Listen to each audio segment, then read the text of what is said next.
All right, Karen, I'm ready. So let's just kind of start off maybe like a 30-second background of you, who you are and how long you've been a hygienist and that kind of thing. Okay.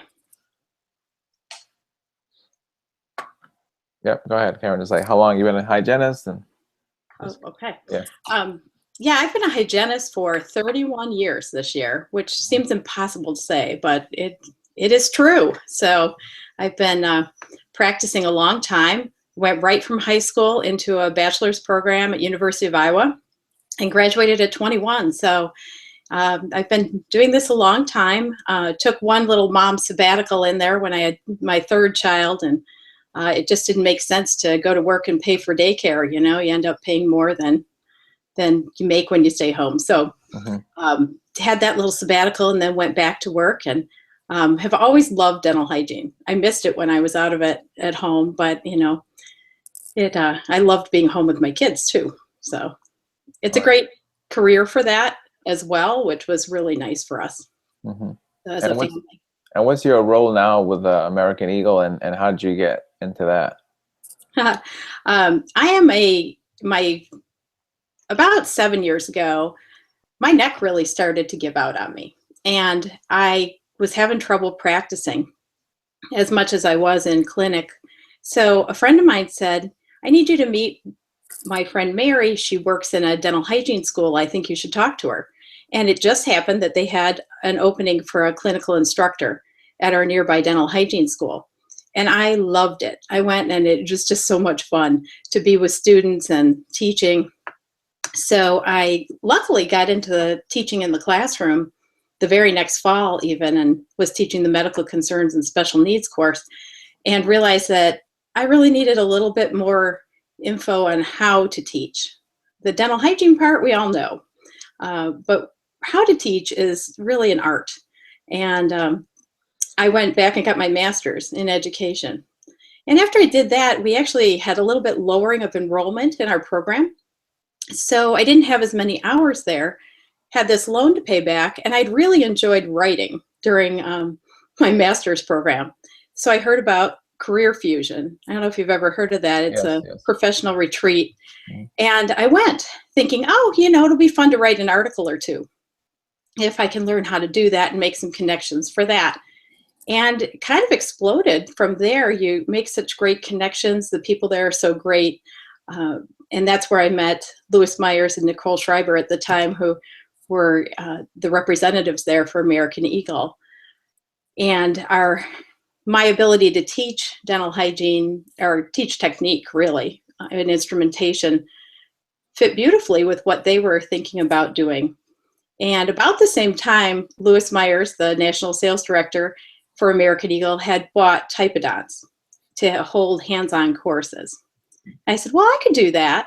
And so I experimented and did the first hands-on course that I did. A couple other hygienists had done some as well. And it was just such a great fit for me. I love that. And from that point, things have just grown. I've done some writing for them and done different things. And then at a certain point, I proposed the role of clinical educators at American Eagle. I think it was about a year and a half, almost 2 years ago now. And we worked on really getting that together and figuring out how that would work, and decided to create a team of hygienists that could educate on XP technology specifically, because XP technology is a little different than our stainless steel instruments, and it needs some education. So that's kind of the long story of how I ended up getting there. Very good. That point you made, Karen, about teaching being a different skill. I always make the point about my hygiene experience, school experience, was, you know, we had an oral surgeon teaching pathology. We had a pharmacist teaching pharmacology. So they had the knowledge, but they weren't very good instructors. Exactly. So in fact, I teach oral pathology now, and I'm probably about the 4th or 5th person at our school that has done it. And we've always had a oral surgeon or periodontist, and the students would just, you know, be beside themselves. They couldn't get the content. So I gave it a go about 4 years ago, and it's been going pretty well because I've been able to add in some different kind of teaching methodologies that have helped the students, I think, a little bit more. At least that's what they tell me. Hmm. Unless they're just trying to get an A or something. I don't know. Yeah. I think it's probably difficult for hygiene schools, I guess, to find people with the knowledge and the skill set of teaching. So I think a lot of hygiene schools probably end up getting people that don't have either one. Maybe, I don't know. But Yeah, although there are more and more that have masters in education added on, mhm, and it really makes a difference. mhm, And the fun part is I've learned how to write curriculum. mhm. So I'm able to do that for American Eagle as well. And I've done that for a few companies, actually, where I've written a presentation for a webinar, for example. And I just love doing things like that. So that is something that came out of going and getting my master's that I never expected. Never expected that to be a side job or benefit. Mhm. But when I didn't have as many hours in clinic and I needed to pay back my loans from my master's, I got creative there and found some different ways to do it. That's good. All right, Karen. So let's get into the XP technology. Start off with, for people that don't even know what it is at all, can you explain what is XP technology? Yeah, XP technology is a completely different metallurgic process to make than our stainless steel instruments that we use every day. And it's very cool. I know you've seen it too. It's made through a plasma ion engineering process rather than just a high heat process where we're heating one stainless steel. So they take a little carbon and a little titanium nitride and send it through a very complicated filtering process. And that filtering process filters out any large particles and embeds the tiniest ones in the stainless steel substrate that's very, very high quality. And so that embedding, it actually, goes right into that surface, is the key. It actually changes the composition of that surface so that it becomes much harder than what we're used to using. Mm-hmm. And the combo of, I've learned a lot about titanium, and I think it's really an interesting metal. I never thought I'd be so into metals, but titanium is strong, but it's really flexible. Mm-hmm. So with that added in with the carbon, as you know, is really brittle, can make something hard, but very brittle. So that combo really gives you the hardness plus the flex we need in our instrument ends to make it something we can actually use effectively. Mm-hmm. Yeah. I mean, it's definitely different because I've used the XP technology for 3 years. Yeah, so it's definitely different, and I saw how it was manufactured and stuff, and it's definitely extra steps into the process to make it what it is. So XP technology is advertised as sharpen-free instruments, and that is a big question people have a lot on Facebook and stuff. Is it truly sharpen-free? And so, what do you say to that, Karen? Yeah, it is such a paradigm shift in our thinking as hygienists. And we're taught one way, we're taught to use that we have these instruments that we have to sharpen. And the reason we've always had to is because they're softer than the calculus that we're removing. So that's part of why we have to use such lateral pressure to remove calculus. And then we have to try and maintain that angulation that comes from the factory and keep a sharper edge or a real pointed edge so that it'll get the calculus off without burnishing it. So with this harder material, they're able to make it so hard that we modify our technique, which we'll get into a little bit later, and it'll last about as long as stainless steel instruments have lasted you in the past. And a lot of people want to know, how long is that? People want to pin down, is this going to last me 2 weeks, 6 months, 5 years? It's really funny, and because we all love numbers, we want to know. But really, it's so clinician dependent, and it's so dependent on how we take care of them. It's even dependent on how many setups we have and the type of patient base we have. Mm-hmm. So say you see ADA class type 1 patients all day, they barely have any calculus, hardly any gingivitis, you're barely using your instruments basically. yours probably are going to last a whole lot longer than mine in my perio practice, where I'm doing non-surgical periodontal maintenance or non-surgical treatment. So that's hard. It's a hard answer to give. It's very individual. What we've found with hygienists who use it regularly is that it lasts about as long as their stainless steel have lasted them in the past. Mm-hmm. Plus the other factors too. Me personally, they've lasted about, roughly 13 to 14 months. Okay. Without sharpening at all. Yeah. So that's a pretty good time frame. Plus the other factor too is if you using stainless steel instruments and you're not really sharpening, well, they're going to last longer because you're not sharpening them. So that kind of throws off, whereas they're you should be last sharpening longer, but you're burnishing calculus that whole time. Right, exactly. Which is the Yeah. part that people forget. Mm-hmm. And I always like to say these are class 1 medical devices.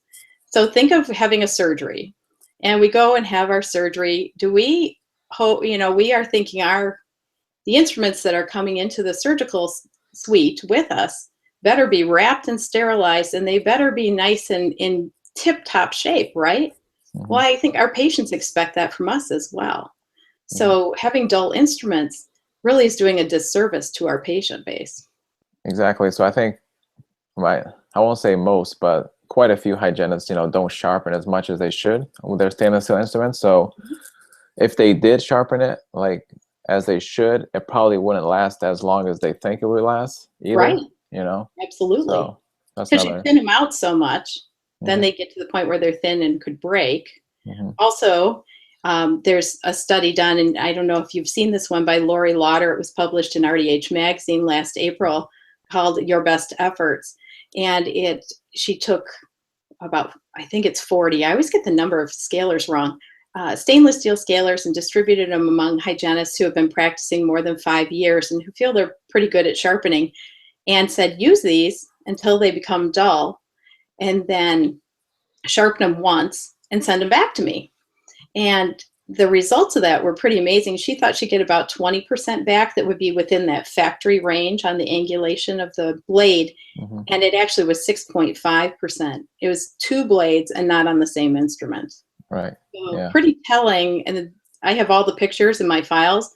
It's like a couple of them are like they were chewed up by a combine. I don't know what people did to them. So it was really amazing to see what could get damaged, the damage we can do in just one sharpening, no less. That's the funny part. Yeah, we had one of those U3D sidekicks in school. Yeah. Well, somebody bought it because they had like a student discount and all that. Yeah. And we were sharpening all our instruments, for boards, coming up. Mm-hmm. And somebody had the sidekick, so they were kind of helping me out, and they had my 11-12, and they like ground it down to like, I'm like, hey, because it's so easy with something, like a machine, yes, to really go off like in the wrong path too quickly, It is. Yeah. Yeah, a lot of those machines, you do have to be careful. Mm-hmm. If you use them carefully, they are better than, maybe not, but it's the same thing. If you spaz with your stone on your instrument hand, free hand, yeah, you're going to wreck it too. But also same thing when you have these machines, you have to think while you're using them. Yeah. And I'm a big advocate, Karen, of power scaling mostly, and then like hand scaling to finish. So a lot of times I think quite a few hygienists too probably hand scale too much, as opposed to like using a nice ratio between power scaling, because we'll get into like the technique with the XP technology as far as like the light touch and stuff. Mm-hmm. So you really shouldn't be, hand scaling gross calculus, so I don't think. Yeah, and that's, you have graduated much more recently than I have. Mm-hmm. Back in my day, if you used power scaling, you were not as good a hygienist. You had to rely on that technology because you couldn't hand scale well enough. I mean, that was the whole thinking. So we were massive hand scalers back in the day. So the shifting for us has been probably different than for you. But now when I see patients, which isn't as much as I like anymore, but when I do, that power scaling is amazing. The technology has come such a long way, and what we can accomplish with it is terrific. And we teach that at school, of course, too. Power scaling is such a key component. And that's where XP technology is such a nice complement to the power scaling. Exactly. I was in hygiene school from 2005 to 2007, And they did. It felt like maybe 90% of it was focused on hand scaling, but that's probably more because it's more technique sensitive, Yes. than it is power scaling. So that makes sense, I guess. But I so think it's more about that technique. yeah. So let's get into the technique of the XP and why it's different, Sure. and how it's different. So because of that hardness, we're able to lighten up our scaling technique. And I really do think about it a lot like power scaling, because when you power scale, you lighten your grasp on your instrument. In fact, I have one here, and I brought a little typodont over in case I wanted to do, my teaching thing. I just have to have my little friends around. But you can lighten your grasp to the point as if you were even exploring with an explorer, so that someone could come along and take your instrument right out of your hand while you're scaling. And the reason for that is the hardness of the metal. If we were to use it the same way that we use our stainless steel, there'd be a good possibility that we could cause damage. So, although I have to say, if we use stainless steel too harshly, we can cause damage to the root as well. So anything that you put too much pressure on a root, yes, you can dent it, but particularly with the harder metal. So we want to modify our technique. And the funny part about it is that it actually works better when you get this lightened stroke down. I have used my lateral pressure and pop for so long that sometimes I'll space out and find myself doing that with the XP. And it's not as effective. It's much more effective to do the modified scaling, where it's a lot like a magnetostrictive, where you're shaving the calculus or planing it from the outside to the tooth surface. A lot of people immediately shoot their hand up when I say that and say, you're going to burnish calculus. Again, you have to think about what you're using.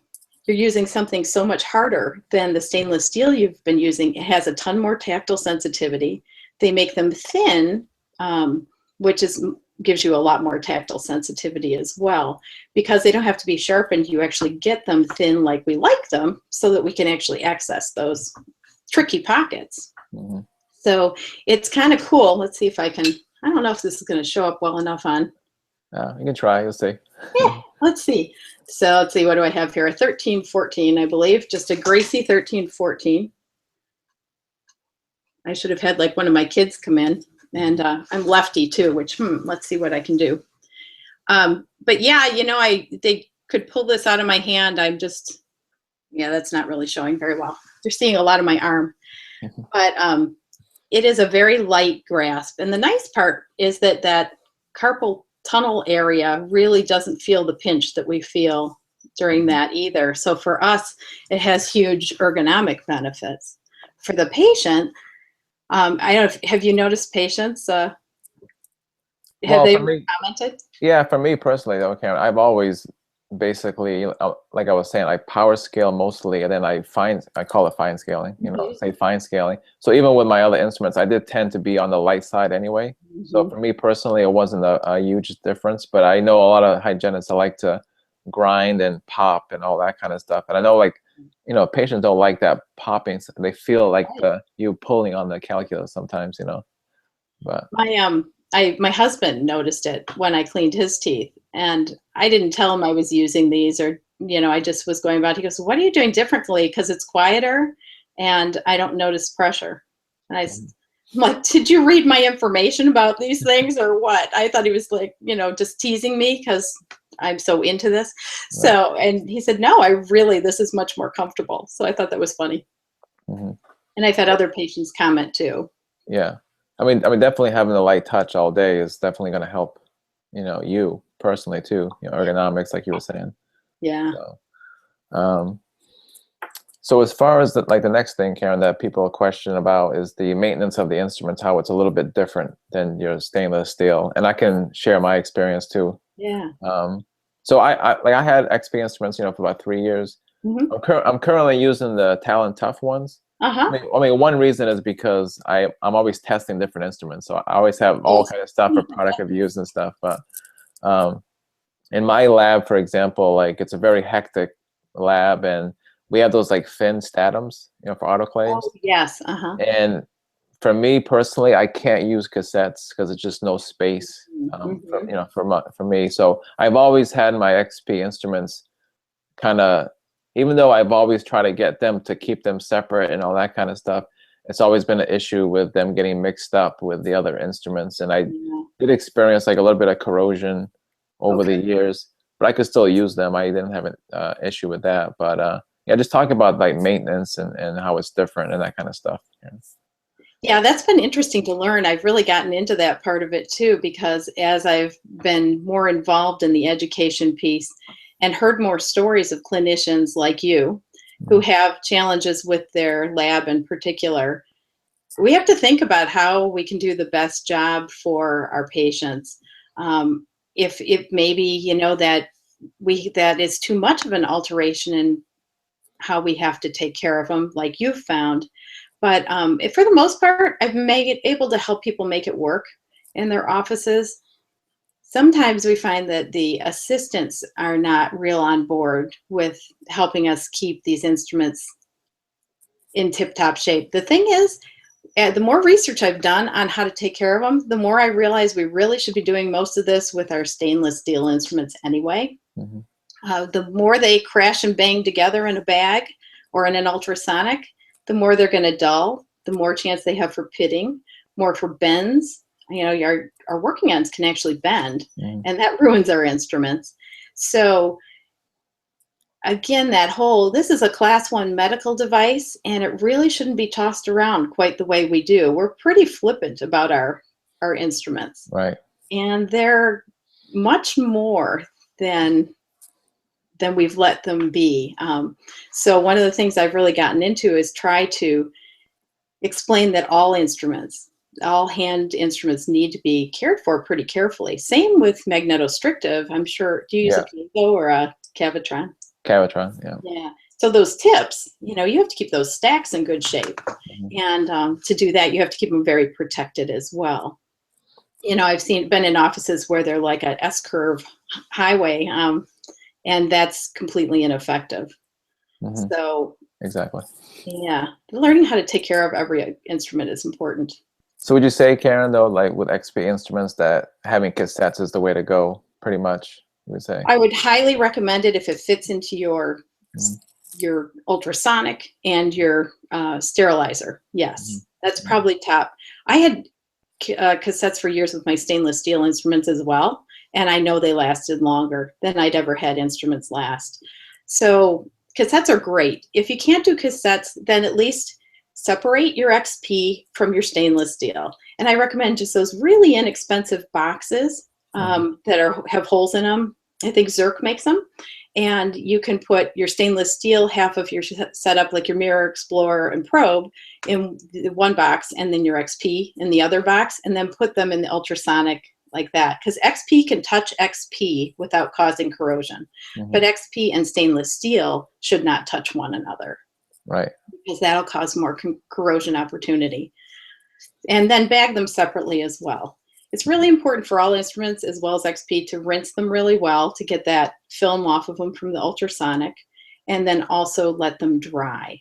All instruments need to dry, to bone dry, before they go into the sterilizer.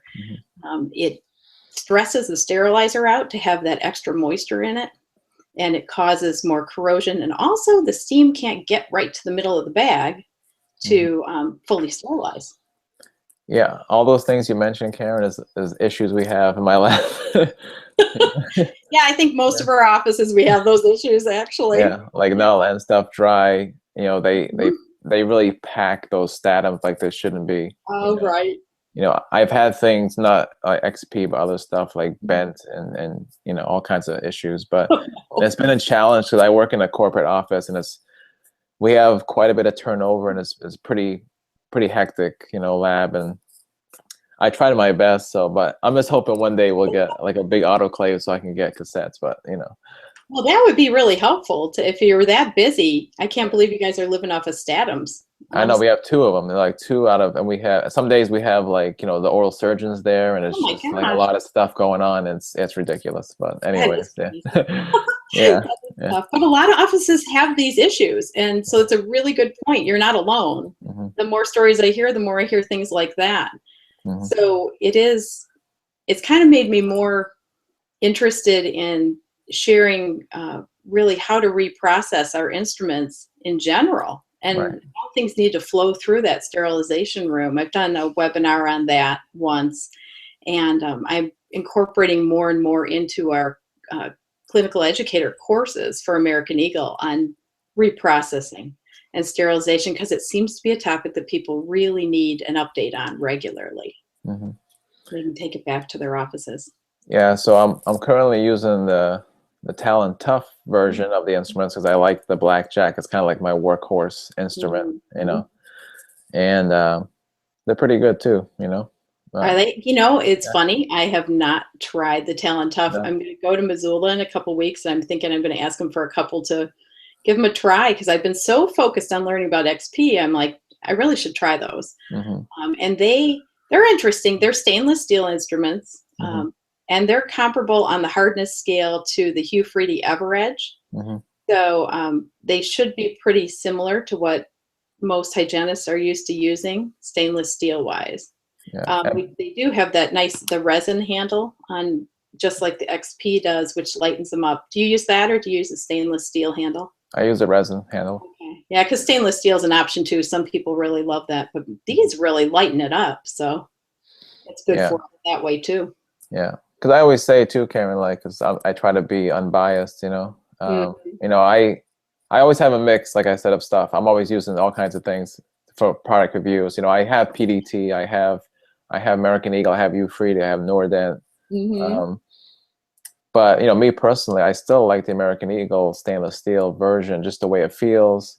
You know, the way the blackjack is, you know, it's a little bit different, slightly different than the Montana Jack and the Nevis from Freedy and stuff.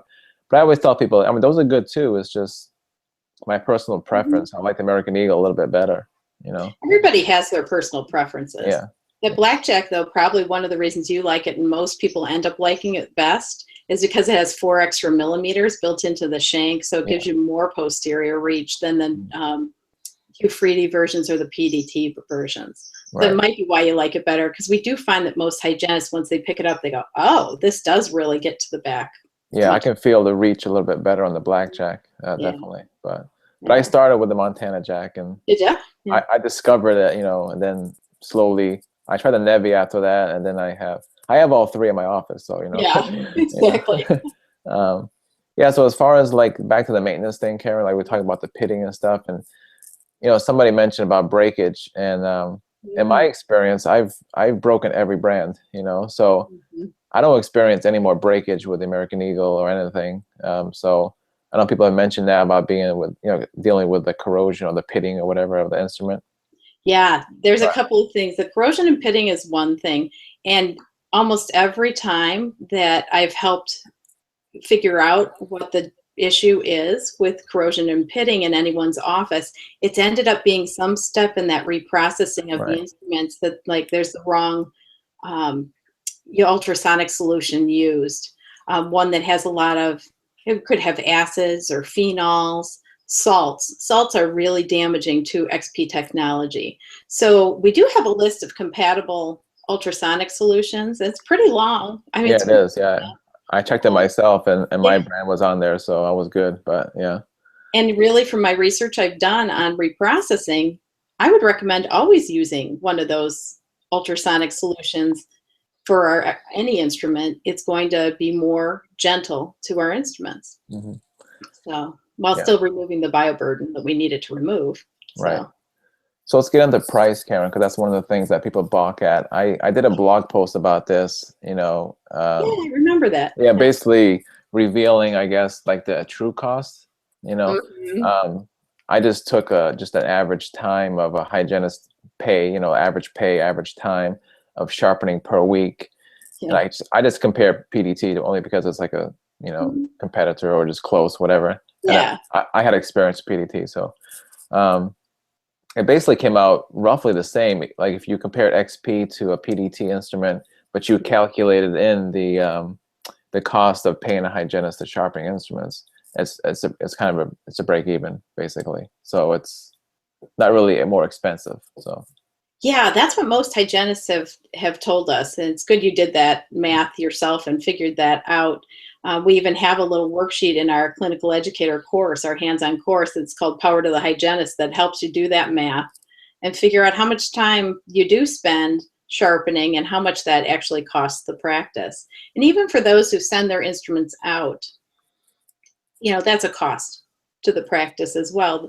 Plus, you have to have more setups to cover when your other ones are away.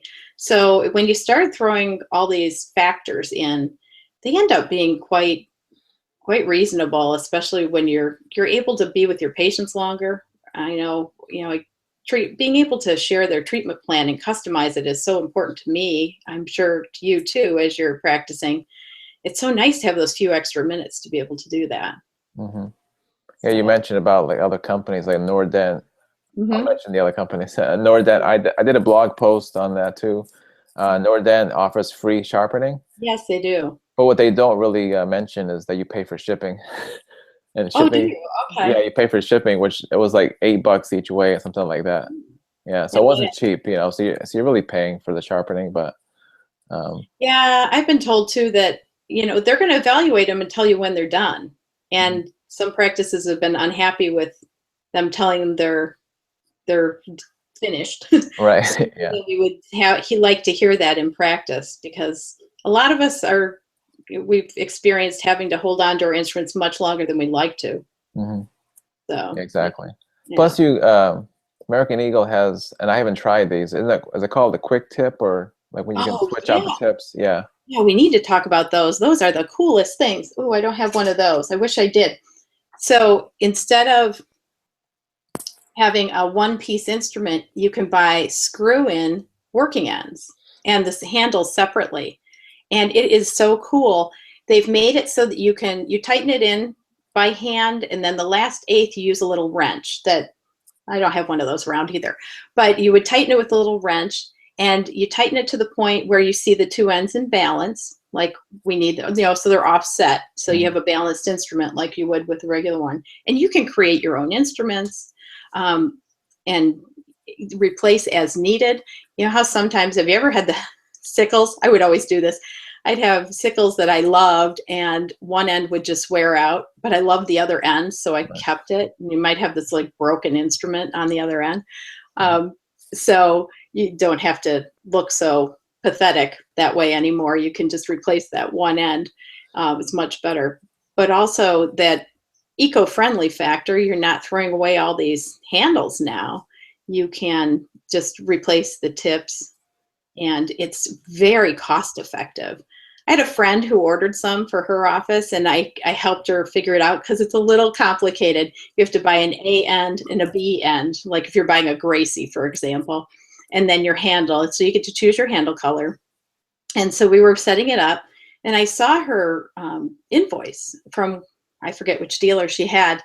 It was really reasonable. By the time they took down all of their promotions and everything else, and then we figured in free goods from American Eagle's XP Rewards program, it was, I don't know, it might have been less than what you would pay for a typical stainless steel instrument from another company. I was shocked. So they really can be pretty reasonable. Yeah, so even like the sticker price of the XP, if you get the quick tip version, it's going to drop because you're not buying the handle anymore. Right. Basically. Yeah, you buy the handle once, and then so even that price is will come down. So it's a great way to get into XP, and not have it be as well. The initial cost will be the same, I suppose, but then the ongoing cost is just so much less. It's kind of amazing to me, as I've done these orders with a couple friends, how nicely it worked out for them. Yeah, that has been good. I usually buy my instruments from Practicon, Karen, because for me it's just easier. Because for whatever reason, it's just the old paradigm where only like dentists or can buy or have an account with a certain company or something. But like Practicon and Pearson Dental and probably others, but some places I can't really buy it. Like there's no place to buy it direct. Right. So like Practicon, is my place to go for the most part. And they have American Eagle, but Yeah, they don't. there's a really nice group that has just started a year or two ago now that is an offshoot of Atlanta Dental, and it's called Simply Hygiene. And they're addressing that problem of hygienists not really having their own place to go and order whatever they want. And it has been such a good source for hygienists who want to order their own instruments. A very nice hygienist named Kathy Richardson is running the company, and it's fairly small at this point, but doing really well. They're at most of the trade shows as well. So if anybody wants to look around for them, it's called Simply Hygiene. I'll check that out. Yeah, it's a good source. And Kathy's been really terrific. She's a hygienist, and she knows that, we need to, when we're buying our own things, we need a good price on them. And she's been really terrific about that. That's one thing I advocate a lot, Karen, is for hygienists to buy their own instruments. I know it's a very small minority of hygienists that do it, but yeah, at least a little bit, like here and there, like just to make your day much better.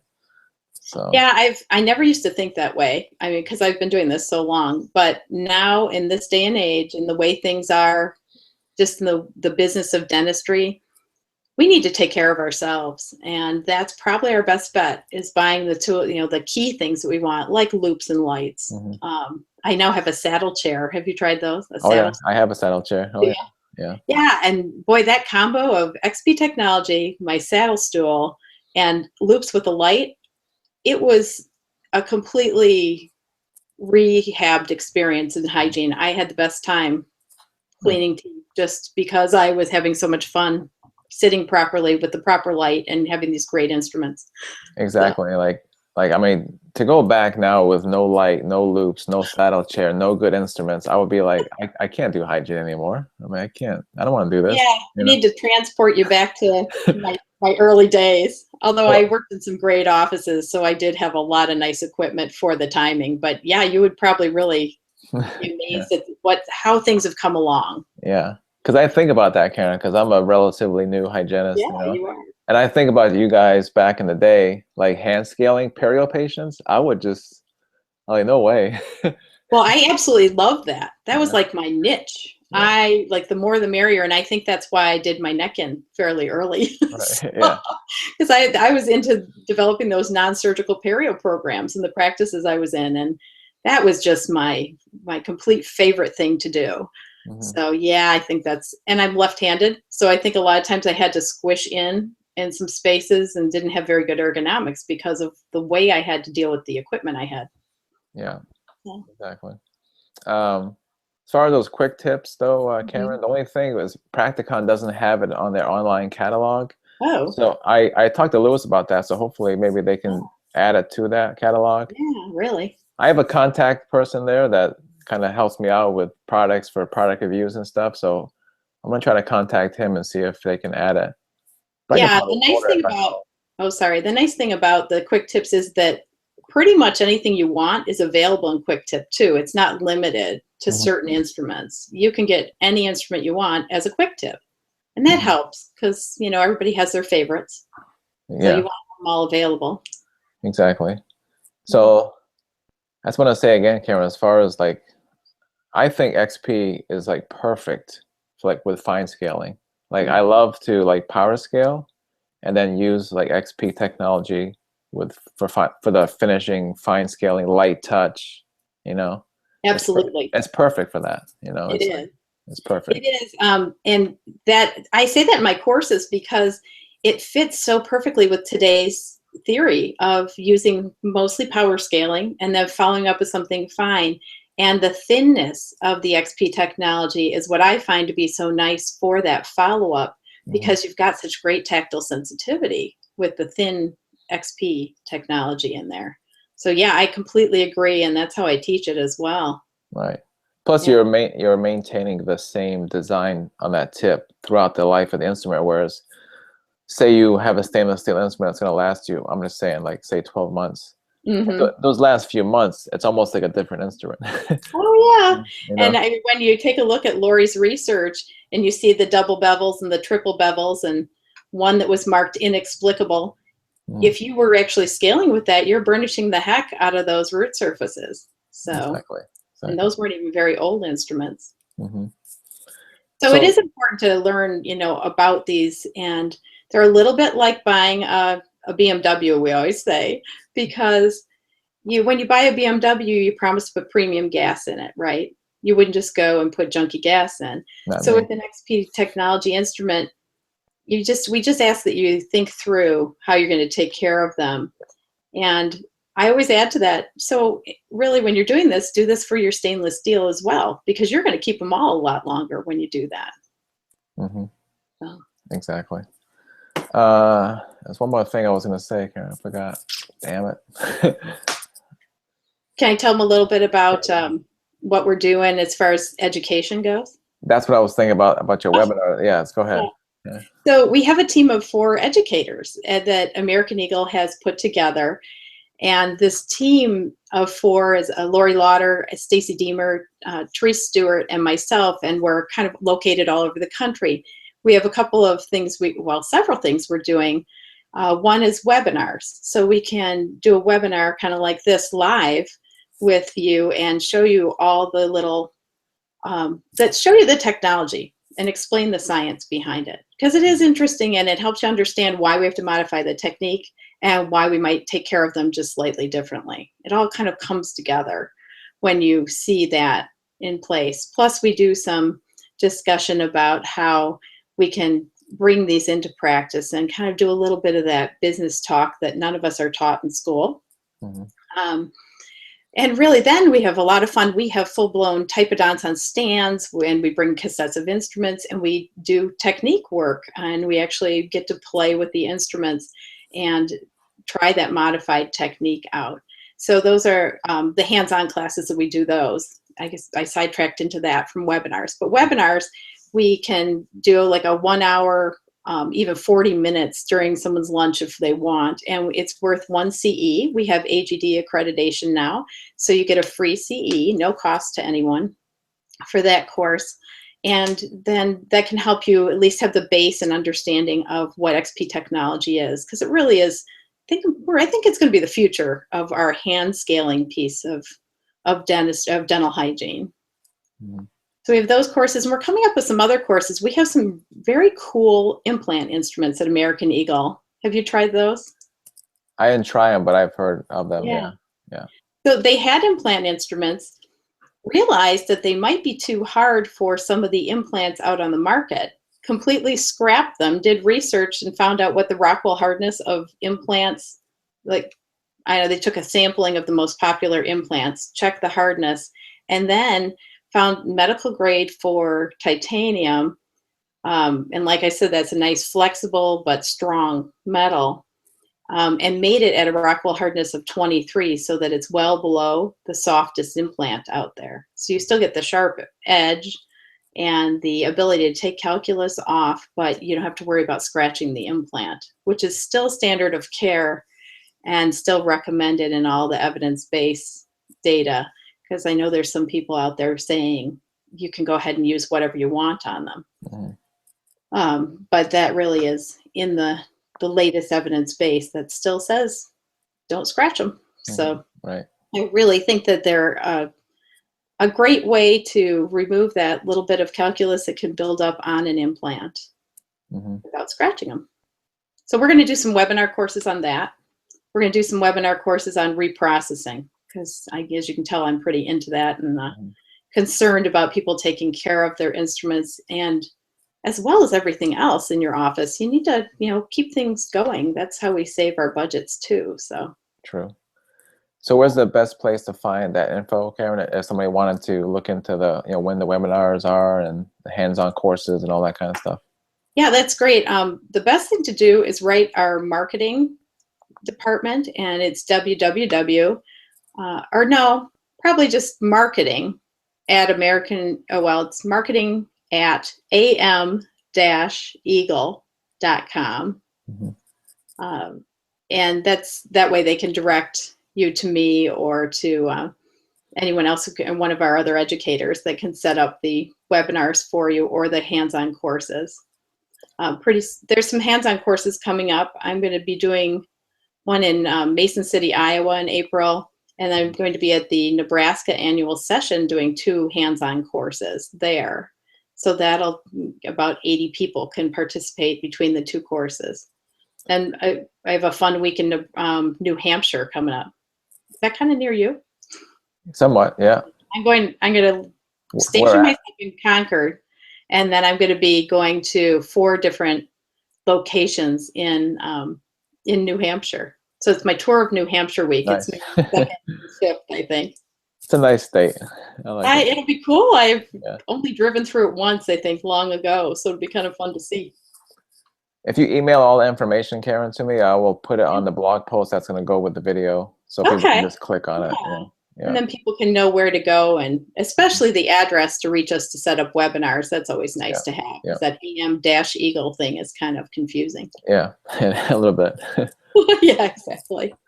All right, Karen, I think I hit all the points. Do you have anything else you want to add, or I think I got everything in? Didn't we? Yeah. I think we did it. Well, I really appreciate you helping share this information, because there's a lot of myths out there and a lot of questions, like you said, on social media. So I appreciate being able to clarify a lot of that for people. Oh, one last point, Karen, that's something that I thought of too. As far as like, because it is a new technology and it is a new technique, and I spoke with Lewis about this too, it's very difficult to get the XP instruments in school, because when I was in school, like U-Freedy kind of has like the monopoly almost, it seems like, of getting the students.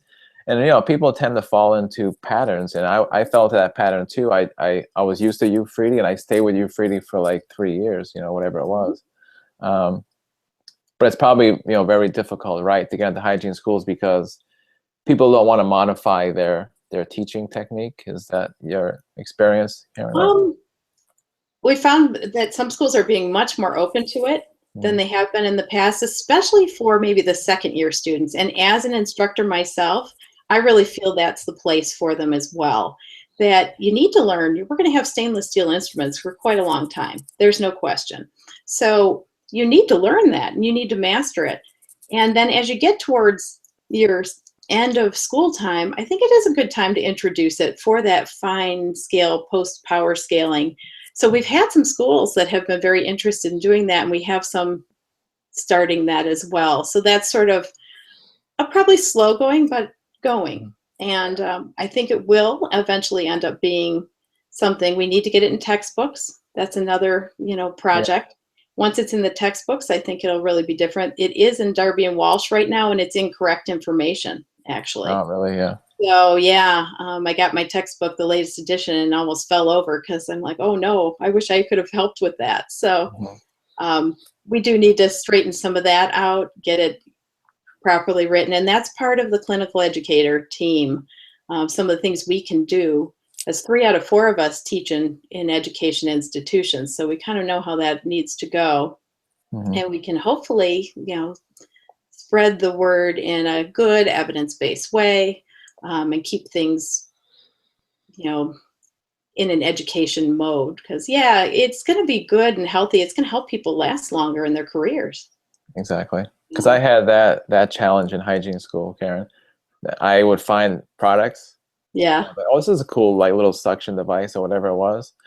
And then I would approach my instructor or the head of the program, and you can kind of tell on their face, like, I don't want to really change protocol here, just learn the basics. But it was just very basic products. So it was really nothing.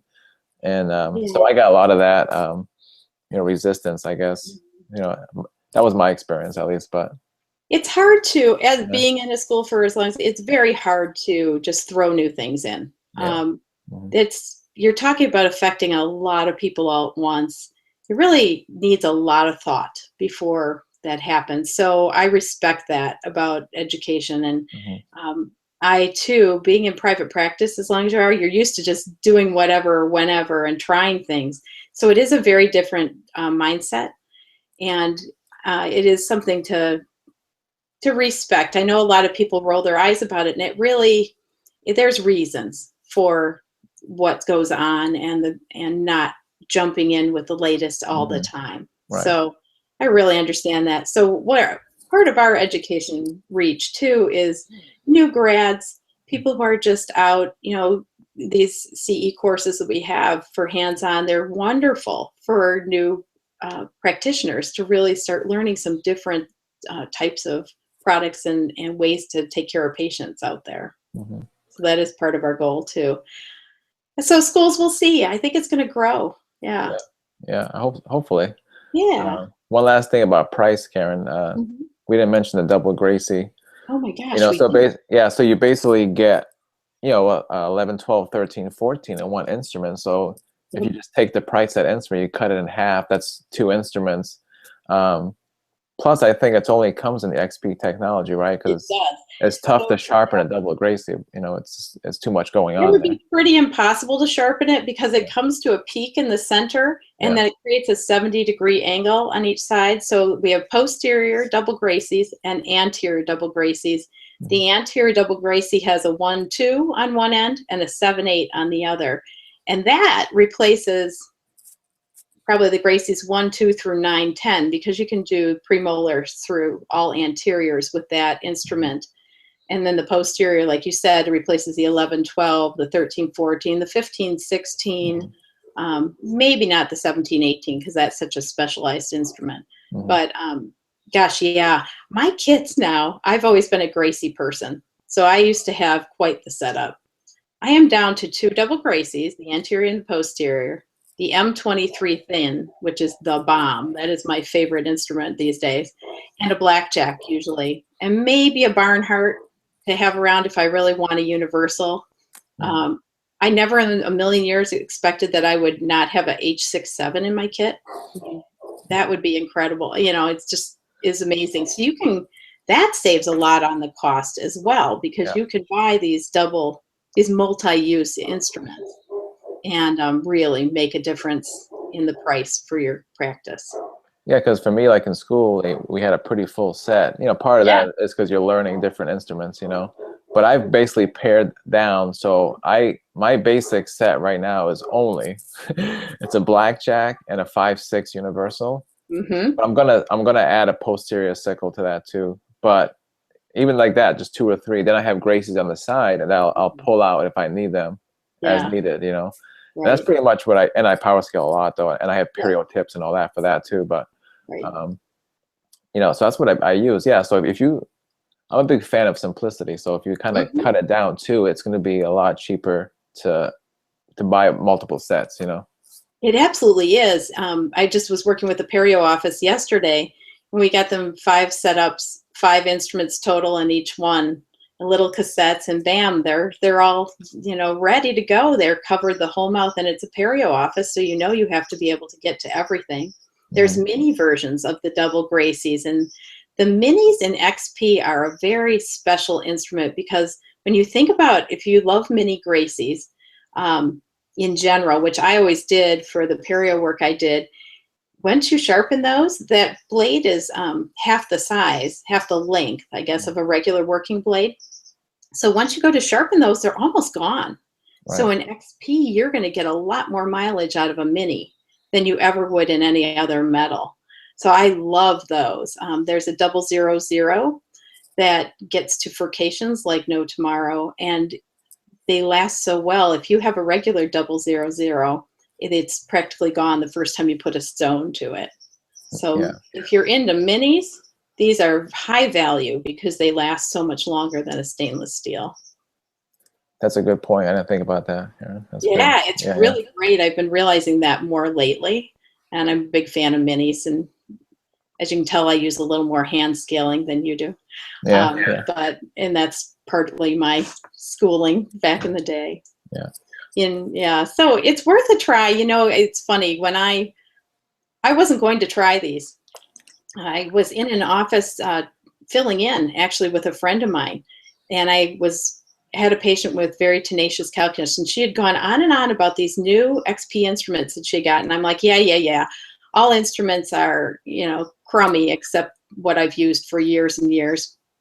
And I had this patient, I was falling behind, and it was very tenacious. She leaned around the corner. She's the funniest girl. And she said, "Tenacious calculus?" And I'm like, "Yeah." And And she threw them on my tray and she goes, use these now. It was the cutest thing. And so I'm like, well, now they're contaminated. I guess I'll try them. You know, I'm thinking, I'm faculty. I use one brand. That is all I do. And, you know, I had that faculty blinder going on for a second. I tried them and I couldn't believe it. I thought, okay, this is nothing like anything I've ever used before. And it was nice because I had not heard about American Eagle at that point, and I hadn't been to Career Fusion. That was my first experience. So when I got to Career Fusion and met them, I'm like, oh, those are those really cool instruments that my friend threw on my tray for me. Mm-hmm. So be open-minded, I guess, is my point. I practiced a long time, and now here I've completely changed and moved on to new technology. Yeah. Anybody can if I can. Mm-hmm. Yeah, excellent. All right, Cameron, it's been like an hour, so I'm just going to Oh my gosh, that was fast. Yeah, I know, it was, see? It's fun, just discussing stuff, I guess, yeah. Yeah, really. So I'm going to stop it here, but just stay on for a second. Right. Okay, all right.